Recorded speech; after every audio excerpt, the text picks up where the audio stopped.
கொள்கை எதிரிகள் மற்றும் பிளவுவாத சக்திகளுடன் என்றைக்கும் நேரடியாகவோ மறைமுகமாகவோ கூட்டணி இல்லை.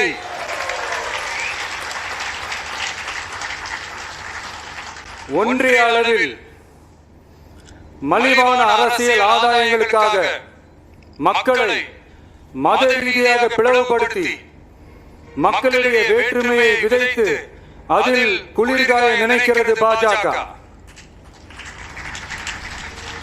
அவர்களின் இந்த விஷமத்தனமான வேலைகள் வேறு எங்கு வேண்டுமானாலும் எடுபடலாம், ஆனால் தமிழகத்தில் ஒருபோதும் எடுபடாது.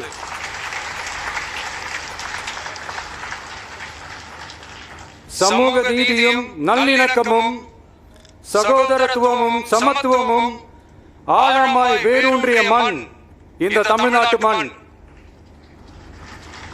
எனவே இங்கு தந்தை பெரியாரை அவமதித்தோ அறிஞர் அண்ணாவை அவதூறுக்கு உள்ளாக்கியோ அல்லது தமிழ்நாட்டின் மதிப்பிற்குரிய தலைவர்களை வைத்தோ அரசியல் செய்ய நினைத்தால் அதில் பாஜக ஒருபோதும் வெற்றி பெறவே இயலாது.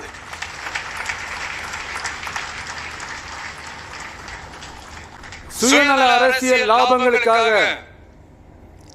பாஜகவுடன் கூடி குழைந்து கூட்டணி போக திமுகவோ அதிமுகவோ இல்லை. நம் தமிழக வெற்றி கழகம்